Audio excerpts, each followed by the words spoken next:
memang kita memperingati hari Pentakosta. Tapi ada hal yang kita seringkali lupa. Sebenarnya hari ini juga kita memperingati hari kehadiran gereja di muka bumi. Karena gereja berdiri pada saat pencurahan Roh Kudus itu. Dan waktu itu para orang-orang Kristen waktu itu nggak berpikir soal gereja. Yang penting mereka percaya kepada Yesus, mereka berkumpul, mereka bisa mengalami Yesus di tengah-tengah mereka. Itulah gereja. Jadi gereja bukan hanya sekedar gedung di mana kita beribadah di hari Minggu. Mari kita juga berpikir gereja itu adalah rumah kita juga, keluarga kita. Karena apa? Karena Yesus hadir.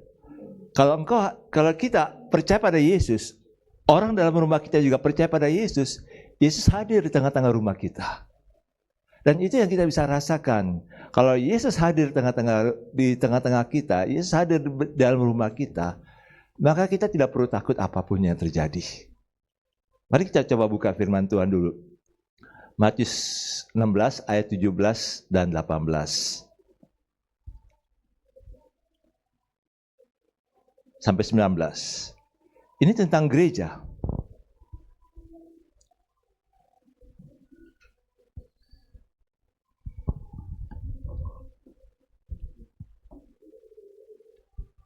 Dikatakan demikian, kata Yesus kepadanya, kepada Simon Petrus, berbahagialah engkau Simon bin Yunus, sebab bukan manusia yang menyatakan itu kepadamu, melainkan Bapa-Ku yang di surga. Jadi ini waktu pengakuan iman daripada Simon Petrus, engkaulah anak Allah yang hidup, maka Tuhan Yesus katakan bukan karena pengetahuan Simon Petrus sehingga dia bisa punya iman, tapi sebenarnya Tuhan nyatakan kepada dia dalam hatinya sehingga dia punya iman pada Tuhan Yesus.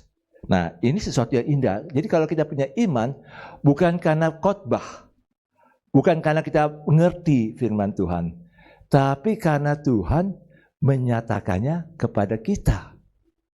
Jadi iman saudara dan saya bukan iman yang hanya pengetahuan, tapi iman karena Tuhan memberikan pewahyuan kepada kita sehingga kita bisa percaya kepada Yesus. Nah, ini keindahan. Nah, makanya dalam ayat 18 katakan demikian, dan aku pun berkata kepadamu, engkau adalah Petrus. Dan di atas batu karang ini, di atas iman yang dinyatakan, yang diwahyukan oleh Bapa di surga, aku akan mendirikan jemaatku. Jadi Tuhan yang mendirikan jemaatnya. Pentakosta itu manifestasi daripada ini. Waktu Pentakosta yang pertama itu. Dan memang makanya gereja itu terus bergulir, terus berputar, terus memang menjadi dinamis. Karena apa? Karena Yesus yang mendirikan jemaatnya. Saudara, mari kita melihat di sini bahwa dalam gereja maupun di rumah, ini kita ada gereja, ada jemaat Tuhan yang Tuhan dirikan. Makanya sama orang rumah, jangan kesel-keselan. Jangan jengkel-jengkelan. Jangan marahan berhari-hari, berbulan-bulan. Kenapa? Tuhan mendirikan gerejanya kok di situ. Tuhan mendirikan jemaatnya di situ. Ya, memang sih dalam rumah pasti kesel, pasti jengkel, pasti ada lah. Orang yang paling menjengkelkan adalah orang yang paling dekat. Itu orang paling menjengkelkan. Apalagi orang yang paling menjengkelkan itu orang yang seranjang lagi.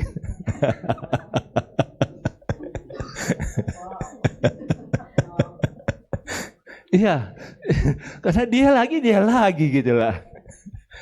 Tapi kita harus punya pandangan,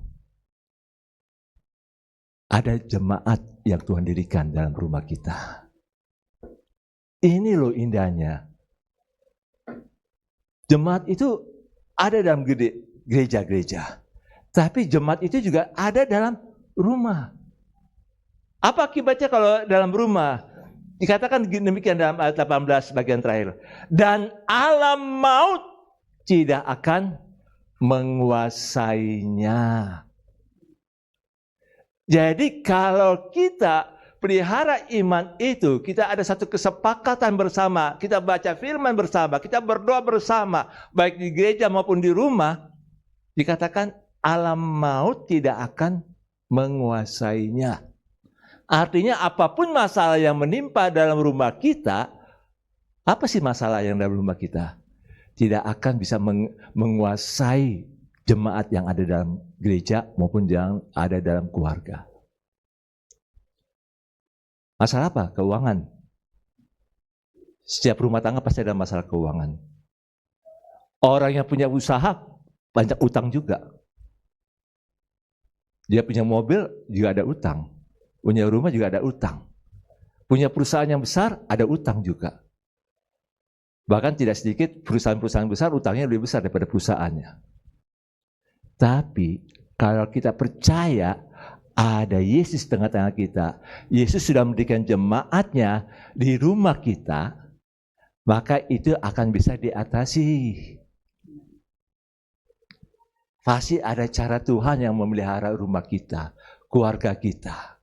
Kenapa? Yesus katakan, di atas ini, di atas batu karang ini aku mendirikan jemaatku, aku mendirikan gerejaku di tengah-tengah keluargamu, dan alam maut tidak akan menguasai, tidak akan membuat kita jadi kayak semacam ketakutan. Kenapa? Ada kuasa Yesus yang mendirikan jemaatnya. Termasuk apa? Masuk penyakit, sakit penyakit. Setiap rumah tangga pasti adalah orang yang sakit, yang punya kelemahan tubuh, pasti ada. Nggak ada sih yang semuanya sehat, nggak ada. Pasti ada mengalami masalah-masalah kesehatan. Tapi saya ingin katakan, alam maut tidak akan menguasainya. Artinya sakit penyakit tidak akan membuat kita jadi ketakutan. Apalagi ya masalah yang kita hadapi dalam rumah tangga kita. Karena semuanya itu bisa diatasi. Kenapa? Karena Yesus yang mendirikan jemaatnya dalam rumah tangga kita juga. Mari kita alami ini Bapak Ibu. Saya ingin mengajak kita semua untuk bisa melihat ini loh keindahannya loh. Makanya jangan berpikir, hanya gereja, hanya di dalam gedung gereja, hanya di hari Minggu. Mari kita juga mempraktikkan gereja itu juga ada dalam rumah. Tapi bagaimana ya kalau saya cuma sendirian yang percaya dalam rumah? Ya tubuhmu itu adalah gereja, bait Allah. Dan di situlah engkau bersama Tuhan manifestasikan kuasa Tuhan dalam hidupmu saat itu. Ini sesuatu yang luar biasa loh Bapak Ibu. Dan bahkan Tuhan Yesus jelaskan lagi, ini tentang gereja, ayat 19. Kepadamu, ini bukan hanya kepada gereja yang ada tiap hari Minggu, kepada saudara juga. Yang dimana engkau percaya kepada Yesus, Yesus adalah anak Allah yang hidup. Dikatakan demikian, kepadamu akan kuberikan kunci kerajaan surga. Ini kurang tepat kalau bahasa Indonesia. Kalau bahasa Inggrisnya, kunci-kunci kerajaan surga. Jadi apa sih masalah yang kita hadapi? Itu sudah ada kuncinya loh. Sudah ada kuncinya. Kalau saudara lagi waktu belajar di SMA, saudara juga berpikir, ini bagaimana untuk UN, ujian nasional. Pasti ingin cari kunci-kuncinya bagaimana sih? Kuncinya. Jadi apapun masalah yang kita alami, Tuhan sudah berikan di tangan kita itu apa? Kunci. Kunci-kunci kerajaan surga.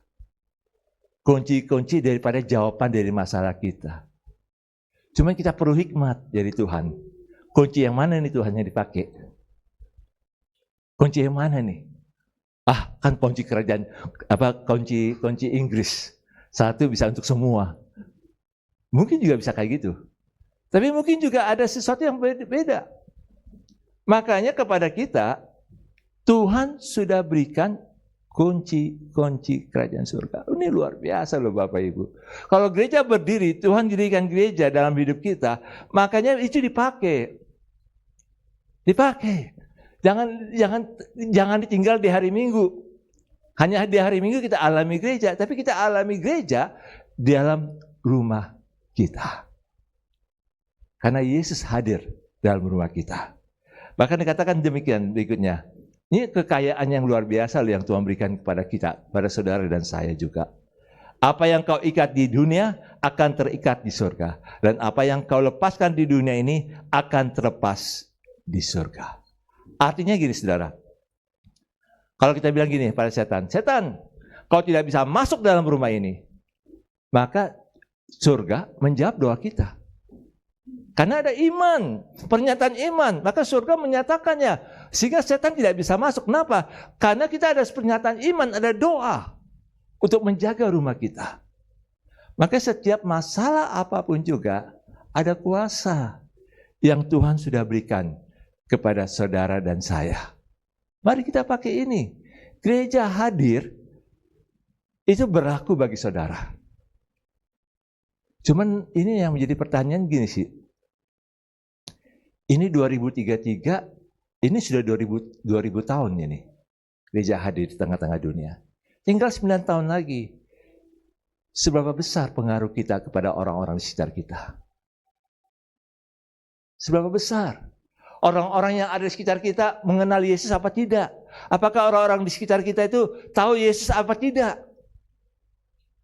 Ini gereja loh. Saudara gereja. Mereka lihatnya ada Yesus dalam hidup kita. Apakah orang-orang sekitar kita pikir, aduh dia mau mati, ya sudahlah saya nggak bisa buat apa-apa, dia sudah mau mati, dia kan taat beragama. Ya kita nggak bisa buat apa-apa, biarin aja lah dia mati. Wow, nanti dalam penghakiman yang akan datang kita ditanya loh dalam penghakiman. Waktu mau masuk surga nih dalam penghakiman. Saya ambil contoh Alvin ya. Alvin ya saya kasih contoh ya. Alvin, kenapa kamu biarkan temanmu mati tanpa mengenal Yesus? Kau biarin aja dia. Wah, kira-kira Alvin jawab apa ya, Alvin? Ya, itu jadi sesuatu yang bagi kita loh. Saya juga dulu waktu pernah ada pelayanan di Makassar, ada satu orang Tuhan suruh saya untuk berdoa. Dia ada di rumah sakit, tapi saya nggak datang. Besokannya dia meninggal. Waduh, saya nyesel. Ada kesempatan, tapi kenapa nggak datang? Kadang-kadang itu kadang-kadang bisa menghantui. Makanya gini, Bapak Ibu dan Saudara, mari kita setiap hari kita bawa radiasi surga untuk mempengaruhi orang-orang yang ada di sekitar kita. Jangan kita pikir kita nggak bisa ngomong, nggak bisa tahu Alkitab, enggak. Kita bagikan kasih Yesus, kita katakan, Yesus, Tuhan itu baik. Tuhan itu baik. Tuhan itu mengasihimu juga. Dan biar dia juga bisa rasakan kehadiran Tuhan dalam hidup kita. Itulah gereja. Dia bisa rasakan kehadiran Yesus dalam hidup kita, dalam perkataan-perkataan kita. Dan itu yang akan menolong kita, Bapak Ibu. Mari, kalau kita ingin rayakan Pentakosta, kita memang harus rayakan juga kehadiran gereja. Kehadiran gereja bukan hanya kehadiran gereja yang dimana kita setiap minggu kita beribadah, tempat mana tiap hari minggu kita beribadah. Tapi kehadiran gereja apa? Kehadiran saudara sebagai gereja di tengah-tengah dunia ini, di sekitar saudara, di komunitas saudara. Ini yang penting. Karena kegerakan Roh Kudus ini luar biasa, Bapak Ibu. Roh Kudus ini nggak bisa diam di satu tempat. Kalau Roh Kudus itu dicuekin, maka dia akan pergi ke tempat lain, maka dia akan mencari orang-orang yang memang mau bergerak bersama dia.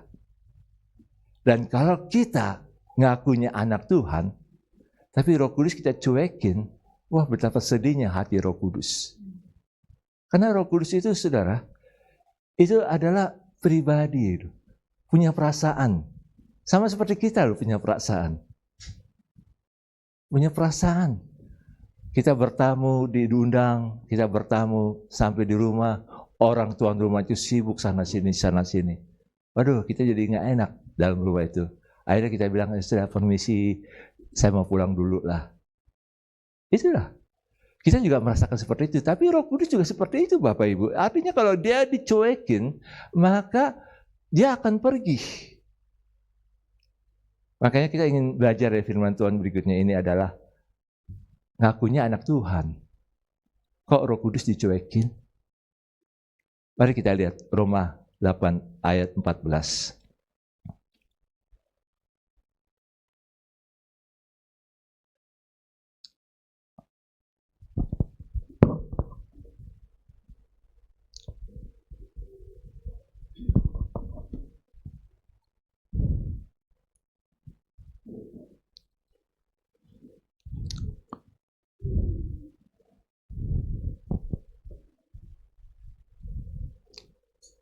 Roma 8 ayat 14 dikatakan demikian.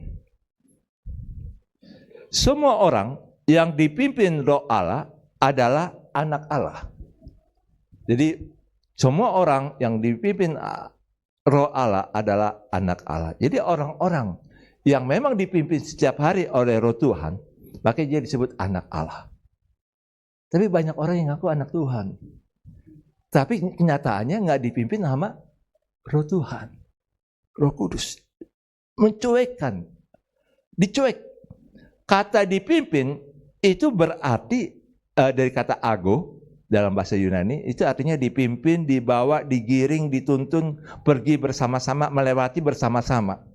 Jadi yang disebutnya anak Tuhan, itu berarti dia bersedia dipimpin oleh Roh Kudus. Hidupnya dipimpin. Bukan dirinya lagi yang memimpin, tapi hidupnya dipimpin oleh Roh Kudus. Dipimpin. Jadi kita ini pasif. Kita mau menyerah kepada Roh Kudus. Apa yang Roh Kudus mau lakukan, kita akan lakukan, kita akan ikuti.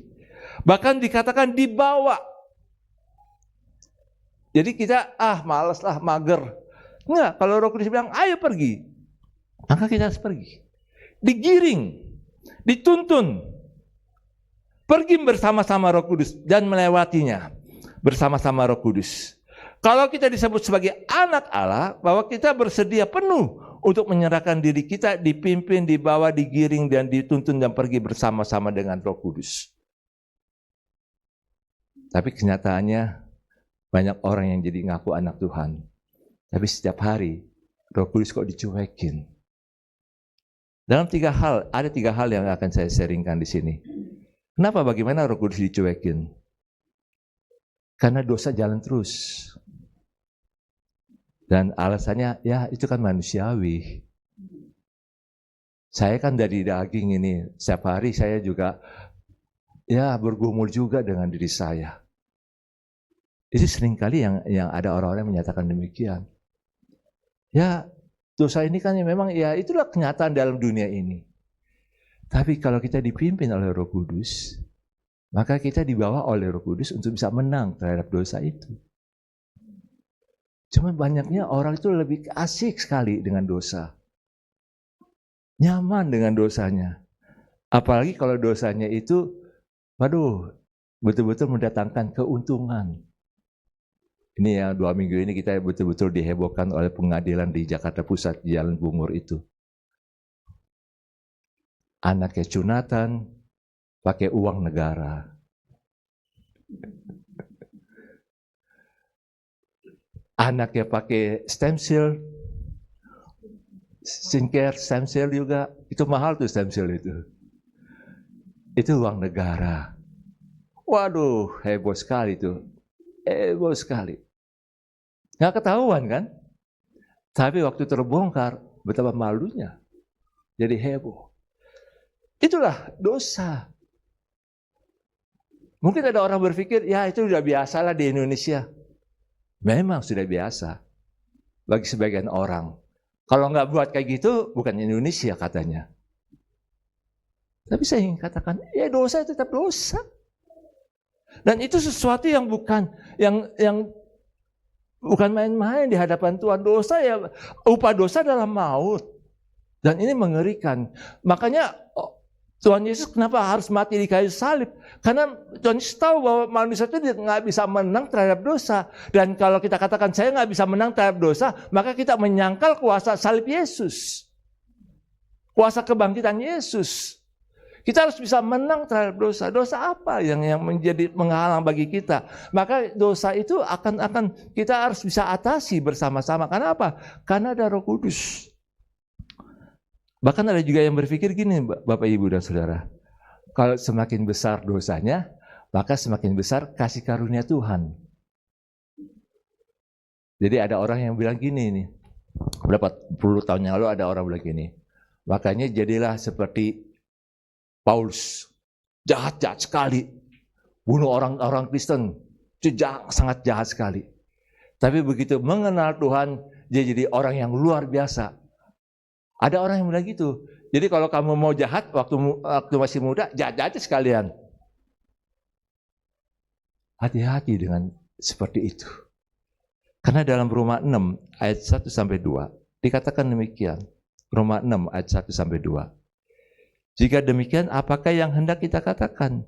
Bolehkah kita bertekun dalam dosa supaya semakin bertambah kasih karunia itu? Sekali-sekali tidak. Bukankah kita telah mati bagi dosa? Bagaimanakah kita masih dapat hidup di dalamnya?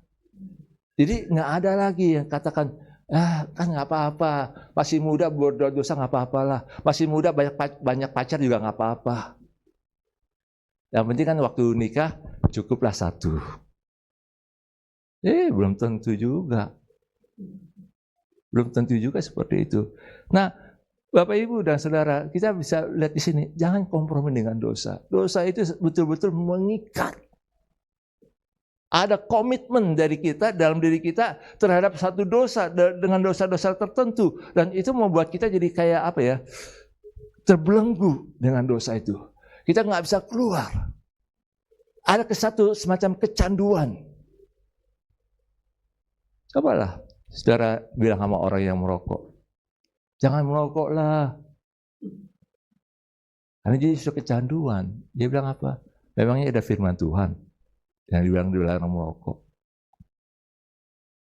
Kalau sudah kecanduan itu bahaya. Kayak games, canduan games.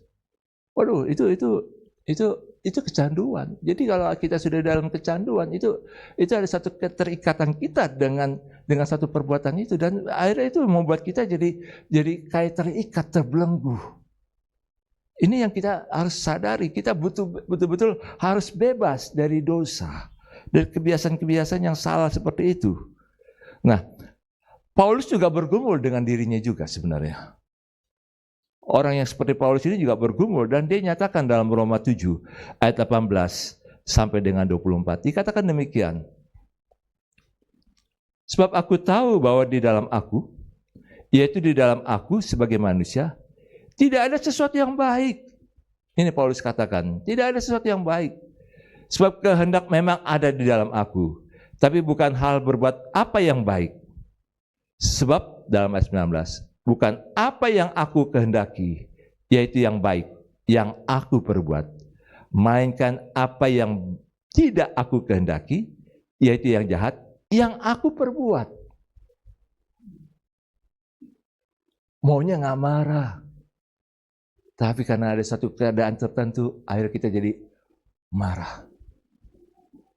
Maunya kita kata-kata berkat lah keluar dari mulut kita. Tapi tiba-tiba kita marah besar. Ini yang seringkali kita alami Bapak Ibu. Bahkan dalam ayat 20, jadi jika aku berbuat apa yang tidak aku kehendaki, maka bukan lagi aku yang memperbuatnya, tetapi dosa yang diam di dalam aku. Ini yang Paulus sadari. Ada dosa yang membelenggu dia. Demikianlah aku dapati hukum ini. Jika aku menghendaki berbuat apa yang baik, yang jahat itu ada padaku. Wah, ini kontradiksi ya. Jadi dia ingin buat baik, tapi sebenarnya jahat. Makanya yang sangat menyedihkan saat ini, saudara, justru orang-orang yang beragama, itulah orang-orang yang jahat loh. Orang-orang yang jahat sekali. Mereka kalau mau bunuh aja sekalian. Ini sudah terjadi bukan saat ini, saudara ya. Dari abad-abad yang lalu, bagaimana tuh di gereja aja, saudara gereja, itu saling baku bunuh loh, karena perbedaan doktrin. Saling baku bunuh. Dan itu sesuatu yang sangat menyedihkan. Padahal itu orang gereja. Dalam sejarah gereja itu menyatakan seperti itu. Kenapa? Karena perbedaan doktrin yang ada. Padahal ini kan orang-orang yang ngerti firman. Justru juga saat-saat ini orang-orang yang sepertinya hebat, yang memang lagi disoroti banyak sekali dalam media-media sosial. Ada pendeta-pendeta yang memang sepertinya hebat, luar biasa. Tapi begitu terbongkar, begitu memalukan. Kenapa? Karena ada dosa yang menguasai. Dia belum menang terhadap dosa itu. Tapi kok kenapa dia dipakai Tuhan ya? Itu sisi yang beda lagi. Karena Tuhan sebenarnya ingin selamatkan dia, tapi karena dia nggak mau bertobat, maka akibatnya ya sudah, dia dipermalukan. Makanya dosa itu jangan disembunyikan. Dosa itu betul-betul harus diselesaikan. Nah, dikatakan dalam ayat 22. Sebab di dalam batinku aku suka akan hukum Allah. Ayat 23. Tetapi di dalam anggota-anggota tubuhku aku melihat hukum yang lain yang berjuang melawan hukum akal budiku dan membuat aku menjadi tawanan hukum dosa yang ada di dalam anggota-anggota tubuhku. Aku manusia celaka. Siapakah yang akan melepaskan aku dari tubuh maut ini? Ini pergumulan loh. Makanya ini Paulus sendiri yang bilang, aku sebenarnya mau buat baik, tapi ini dosa. Kenapa? Tubuh ini sudah dirusak oleh dosa. Tubuh ini sudah dibelenggu oleh dosa.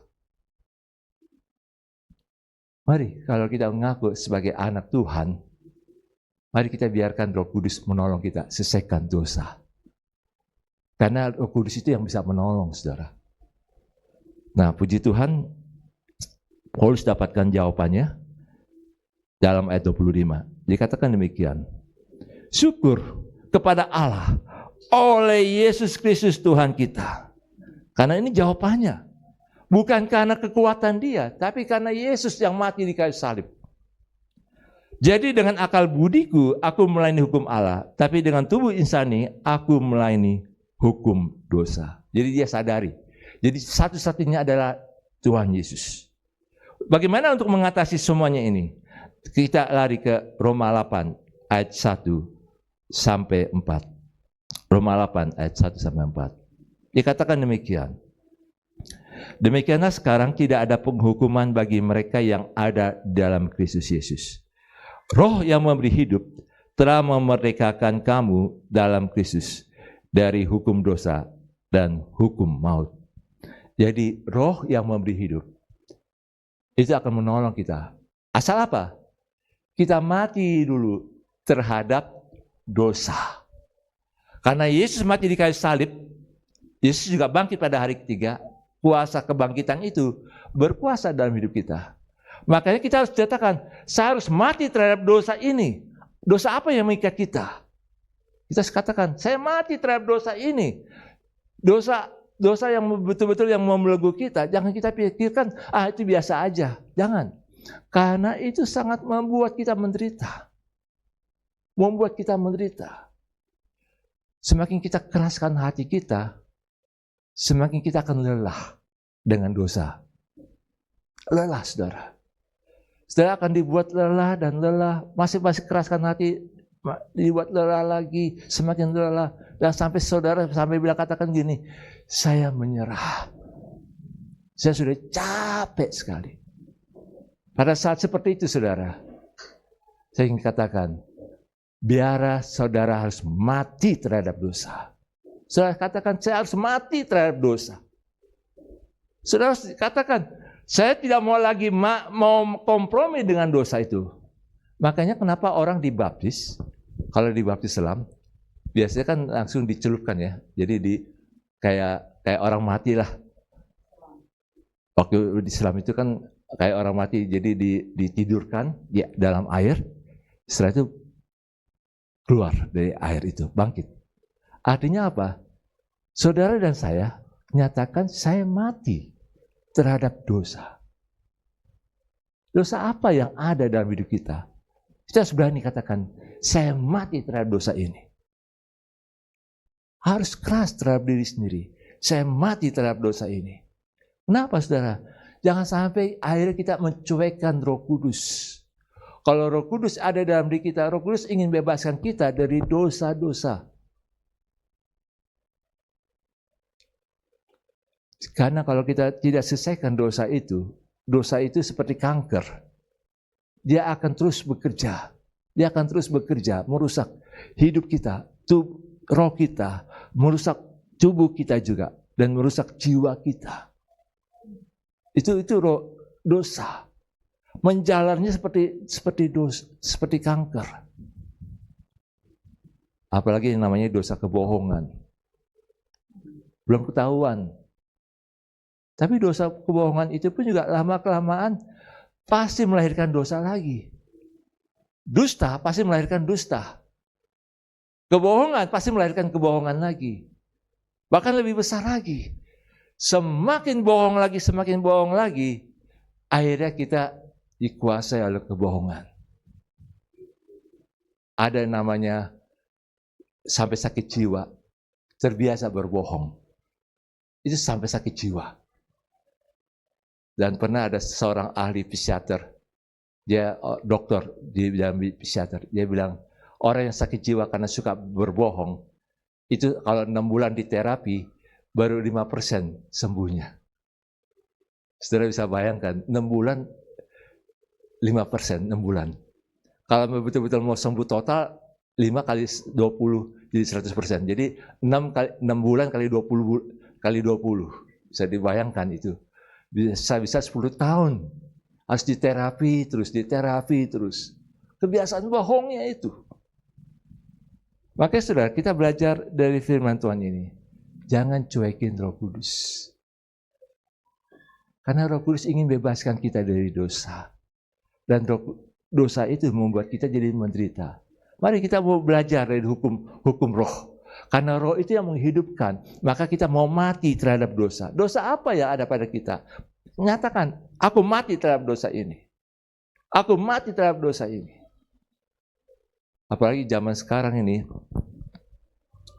namanya post-truth. Setelah kebenaran. Yang namanya viral, pasti dianggap kebenaran. Makanya kalau saat ini yang lagi rame-rame nih, bea cukai, udah diviralkan tentang bea cukai, langsung bebenah. Karena dianggap satu kebenaran. Tapi belum tentu benar. Ada hal-hal yang belum tentu benar. Nah, ini yang seringkali kita bisa hadapi.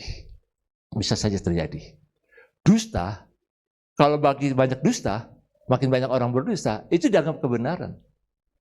Dan ini yang sangat berbahaya untuk dalam kehidupan kita. Tapi saya ingin katakan, biarlah Roh Kudus menolong kita. Kita dipimpin oleh Roh Kudus. Sehingga dosa itu, kita betul-betul harus selesaikan. Kita harus selesaikan dosa itu. Memang akibat dosa ada konsekuensinya. Setiap dosa pasti ada konsekuensinya. Tapi dosa itu, kalau kita selesaikan bersama Tuhan, konsekuensinya kita akan hadapi bersama Tuhan. Bersama Roh Kudus. Ini yang pertama.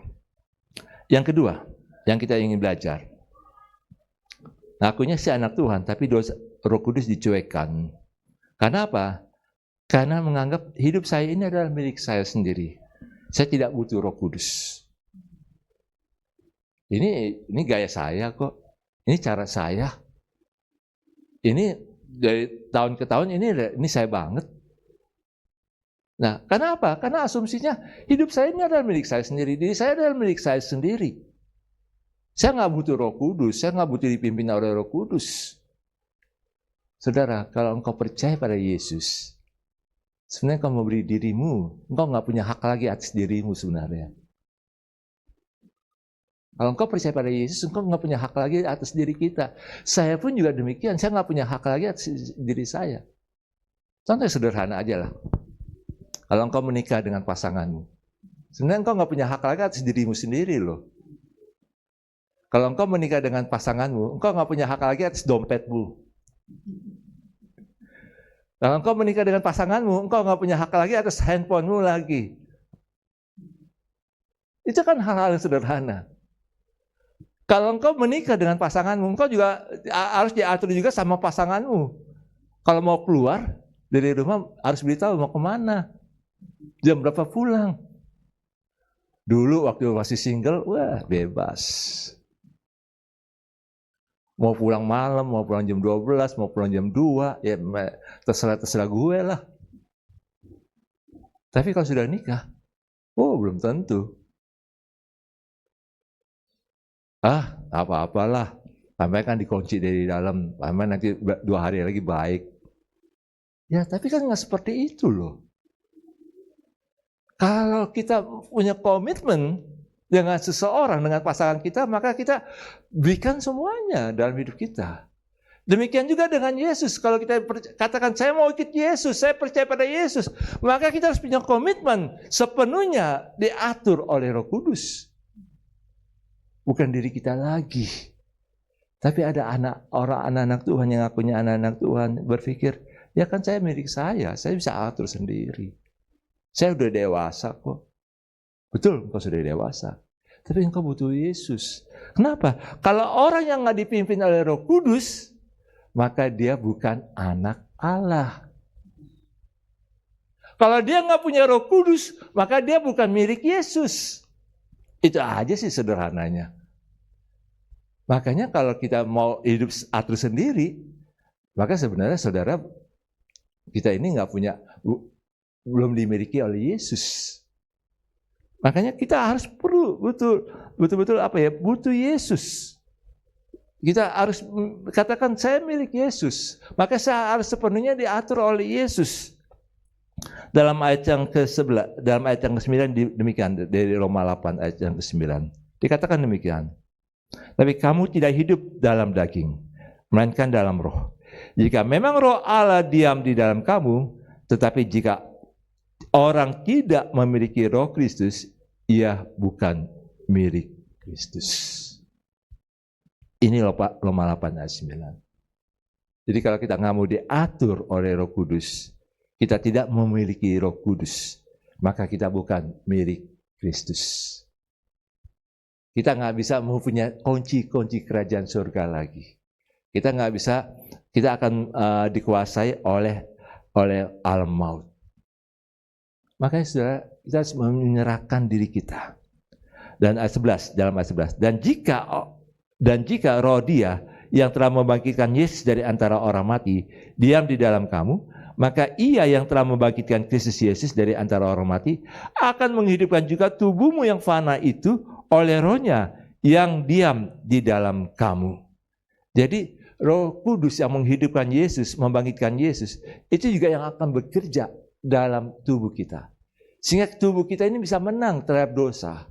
Tubuh ini bisa menang terhadap apapun yang menjadi kendala selama ini, yang menjadi kesulitan selama ini dalam hidup kita. Dalam ayat 12. Jadi saudara, kita adalah orang berhutang, tapi bukan kepada daging, supaya hidup menurut daging. Sebab jika kamu hidup menurut daging, kamu akan mati. Tapi jika oleh roh kamu mematikan perbuatan-perbuatan tubuhmu, kamu akan hidup. Semua orang yang dipimpin roh Allah adalah anak Allah. Makanya kalau dengan Roh Kudus itu, kita nggak biarkan diri kita ini adalah milik kita lagi, kita adalah milik Tuhan, kita butuh Tuhan, butuh Roh Kudus, maka kita bisa mengalahkan perbuatan-perbuatan dosa yang ada dalam diri kita. Kita bisa mengalahkan, saudara. Ini perlu ada setiap hari kita harus bisa mengalahkan. Kalau kita ingin katakan bahwa hidup saya milik saya sendiri dan saya tidak butuh Roh Kudus, maka dalam ayat 15 ini kita tidak akan alami dalam ayat 15. Sebab kamu tidak menerima roh perbudakan yang membuat kamu menjadi takut lagi, tapi kamu telah menerima roh yang menjadikan kamu anak Allah. Oleh roh itu kita berseru, ya Aba, ya Bapa. Jadi kalau kita katakan, lah hidup saya ini milik saya sendiri, maka kita akan biarkan roh perbudakan. Kita dibudak lagi, diperbudak lagi. Dan bahkan ada ketakutan dalam hidup kita. Apakah kita bisa dekat, bisa diterima Tuhan apa tidak? Saya ingin katakan, mari, jangan biarkan kita merasa hidup saya adalah milik saya sendiri. Kalau kita percaya pada Yesus, kita menyerahkan sepenuhnya kepada Yesus. Dan ini kekuatan kita loh Bapak Ibu. Maka kita tidak lagi diperbudak oleh dosa. Kita akan menerima satu roh yang bisa menolong kita, bisa menyebut, ya Aba, ya Bapak. Kita bisa dekat dengan Tuhan. Kita bisa merasakan Tuhan mengampuni dosa kita. Dosa sebesar apapun Tuhan ampuni. Bahkan dalam ayat 16, roh itu bersaksi bersama-sama dengan roh kita bahwa kita adalah anak-anak Allah. Jadi Roh Kudus yang ada dalam diri kita itu akan bersaksi di hadapan Tuhan. Bapa, ini anakmu. Dia bisa memanggil engkau Bapa. Wah, ini luar biasa loh Bapak, Ibu, dan Saudara. Ini sesuatu yang indah. Dia bisa merasakan, bisa dekat, bisa berdamai dengan Allah, bisa berdamai dengan diri sendiri. Makanya orang-orang yang masih dibelenggu oleh dosa nggak bisa berdamai dengan diri sendiri lagi. Masa dosanya bisa diampuni apa enggak? Tapi saya ingin katakan, mari, biar hidup kita bukan milik kita lagi, kita milik Yesus. Dalam ayat 17 lebih indah lagi. Dan jika kita adalah anak, jadi kalau kita betul-betul menyerahkan hidup kita, maka kita menjadi anak Allah. Dan jika kita adalah anak, maka kita juga disebut ahli waris. Maksudnya, orang-orang yang berhak menerima janji-janji Allah, yang akan menerimanya bersama-sama dengan Kristus. Yaitu jika kita menderita bersama-sama dengan Dia, supaya kita juga dipermuliakan bersama-sama dengan Dia. Jadi ini luar biasa nih. Saudara dan saya ahli waris. Ahli waris. Ahli waris janji-janji Allah. Menerima janji-janji Allah. Apa sih yang kurang? Menerima janji-janji Allah. Apa yang kau butuhkan dari janji-janji Allah? Berkat. Ya, memang nggak berkelimpahan mungkin, tapi selalu berkecukupan. Maka ingatlah selalu doa Bapa kami, berikanlah kami pada hari ini makanan kami yang secukupnya. Jadi pada waktu berkelimpahan dapat uang banyak, ingat, ini secukupnya. Bukan berarti gaya hidup kita jadi gaya hidup yang naik, enggak. Harus kita pikirkan secukupnya. Cukup makan, cukup pakaian, cukup apa yang memang kita butuhkan. Tabung. Kelebihan itu kita tabung. Jadi, apalagi janji-janji Tuhan? Kesehatan. Tuhan bisa sembuhkan kok. Pertolongan. Tuhan bisa berikan pertolongan yang ajaib dalam hidup kita. Berapa waktu yang lalu saya baca Instagram teman, dia melahirkan anak kedua. Dia tulis gini, waktu dia mengandung sebelumnya 2 kali, itu 2 kalinya keguguran semuanya. Itu membuat dia sedih. Waktu hamil yang berikut ini, dia nggak sadar bahwa dia lagi hamil. Setelah berapa bulan baru dia tahu, oh ya dia lagi hamil. Dia ada semacam ketakutan. Bisa nggak ya lahir ya? Nanti jadi keguguran lagi apa enggak ya? Itu jadi ketakutan. Tapi dia dengan suaminya, akhirnya jadi percaya, pegang firman Tuhan. Tuhan pasti tolong. Tuhan pasti akan menolong. Mereka berdoa, suami istri berdoa. Akhirnya waktu melahirkan, mereka bersuka cita. Tuhan menepati janjinya. Jadi kadang-kadang kita ada semacam ketakutan kalau ada trauma-trauma tertentu Pak, dengan pengalaman kita yang lalu. Tapi saya ingin katakan, mari pegang janji Tuhan. Engkau adalah ahli waris janji Tuhan. Apa yang kita butuhkan dari pertolongan Tuhan? Engkau adalah ahli waris dari janji Tuhan itu. Engkau berhak menerimanya. Asal apa? Kita mau dipimpin oleh Roh Kudus. Kita bukan lagi milik kita lagi. Kita adalah milik Roh Kudus. Maka kita mau dipimpin oleh Roh Kudus. Kalau kita merayakan hari ini hari Pentakosta, jangan hanya merayakan Pentakosta pada setahun sekali. Mari setiap hari kita dipimpin oleh Roh Kudus. Maka kita bisa merayakan Pentakosta setiap hari.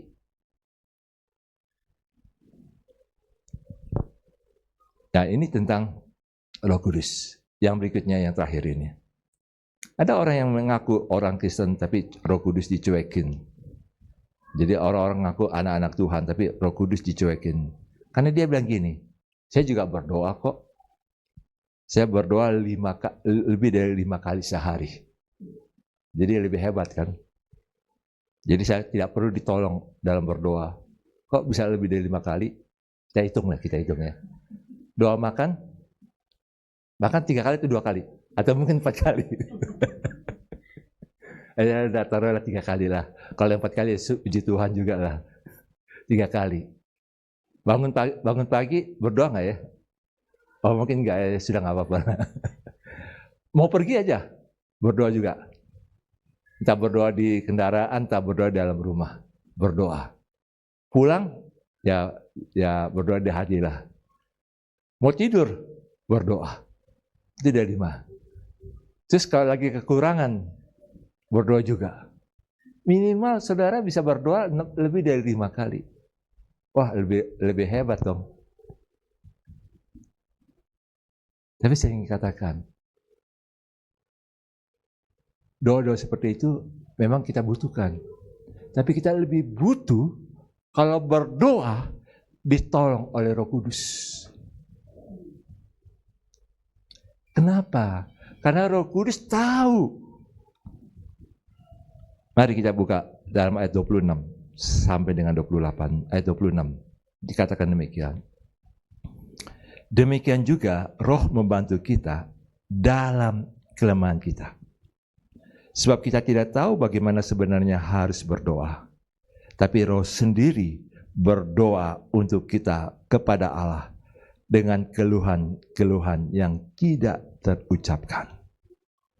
Dikatakan Roh membantu kita. Jadi kalau saudara berdoa, saudara jangan bilang, saya mau ngomong apa ya? Kalau saudara punya Roh Tuhan, biarlah saudara berkatakan, Roh Kudus, Kau tolong saya dalam berkata-kata, dalam berdoa. Berdoa bagaimana ya? Biarlah Roh Kudus itu menolong. Dikatakan Roh itu membantu kita dalam kelemahan kita. Sebab kita tidak tahu bagaimana sebenarnya harus berdoa. Kita nggak tahu. Tapi Roh itu yang akan menolong kita. Ada hal-hal yang kita waktu kita berdoa, tiba-tiba ada kata-kata yang kita nggak pernah pikirkan, tiba-tiba berkata melalui mulut kita dalam berdoa. Kenapa? Itu Roh Kudus. Makanya saudara dan saya kalau berdoa, jangan dengan akal budi, dengan apa yang sudah daftar doa. Tapi biar itu ada bagaimana Roh Kudus memimpin kita dalam berdoa, berkata-kata. Karena ada saja nanti suatu saat tiba-tiba kita disuruh berdoa untuk si A, kita nggak pernah pikirkan si A. Tapi pada waktu kita berdoakan si A, kita nggak tahu apa yang terjadi di dalam si A. Tapi tiba-tiba beberapa hari kemudian kita baru tahu, oh si A ini lagi ada masalah. Ya puji Tuhan kalau saudara punya daftar doa, ya puji Tuhan. Tapi jangan terikat dengan daftar doa. Biar Roh Kudus menolong kita. Apa sih yang harus kita perlu doakan? Suami istri mari kita berdoa juga. Engkau dengan pasanganmu mari berdoa. Kenapa? Biar waktu berdoa itu ada Roh Kudus yang akan menolong, membantu kita dengan keluhan-keluhan yang tidak terucapkan. Ada sesuatu yang memang orang lain nggak tahu, tapi Roh Kudus itu yang tahu hati kita, apa yang dibutuhkan dalam hati kita yang terdalam. Itu Roh Kudus tahu. Termasuk kalau engkau lagi marah sama seseorang, kau boleh katakan demikian, Tuhan, sebenarnya saya lagi marah sama dia, Tuhan. Saya jengkel sekali, saya sakit hati sama dia. Boleh nggak berdoa gitu? Boleh. Ungkapkanlah isi hati. Tapi setelah itu, Tuhan, Engkau berkata, aku harus mengampuni dia. Ini yang berat, Tuhan. Aku lagi jengkel, tapi kalau Engkau berkata, aku harus mengampuni dia, ya Tuhan, sudah aku lepaskan pengampunan untuk dia, Tuhan. Itu yang memang menang. Jadi ada keluhan-keluhan yang tidak terucapkan. Nggak apa-apa. Mungkin orang yang paling menjengkelkan ada di teman kantor. Doakan. Ungkapkan itu. Mungkin ada juga teman di kampus. Atau artinya ada teman yang jengkelkan nggak? Pasti banyak lah. Lebih dari satu. Tapi itu ada aja. Ada saja orang-orang yang menjengkelkan yang iblis bangkitkan untuk menyerang kita. Itu sebabnya kita belajar di sini. Biarlah Roh Kudus menolong kita. Dalam ayat 27. Dan Allah yang menyelidiki hati nurani mengetahui maksud Roh itu dan bahwa ia sesuai dengan kehendak Allah berdoa untuk orang-orang kudus. Jadi makanya kita kalau berdoa, saudara, kita minta dipimpin Roh Kudus. Kita harus jaga hati nurani kita. Jangan main-main dengan dosa. Tapi kalau waktu kita jaga hati nurani kita dengan bersih murni di hadapan Tuhan, maka Tuhan ngerti apa yang ada, apa yang kita butuhkan. Apa yang kita butuhkan.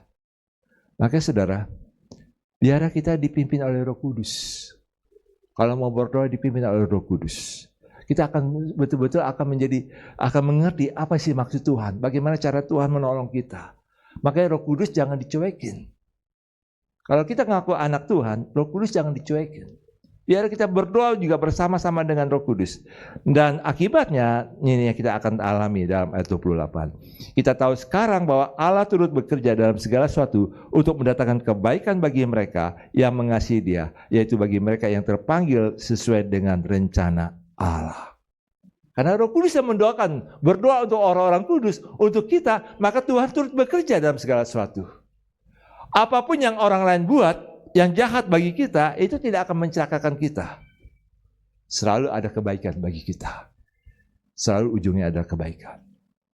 Itu sebabnya saudara, pada hari ini, biar firman Tuhan menolong kita. Yang pertama, ini tentang kehadiran gereja di muka bumi. Kehadiran gereja di sini, GB Mercy. Kehadiran gereja dalam keluarga saudara. Mari kita nikmati kehadiran gereja, kehadiran Yesus. Ada kuasa yang kita alami. Dan kita tidak akan cuekin Roh Kudus lagi.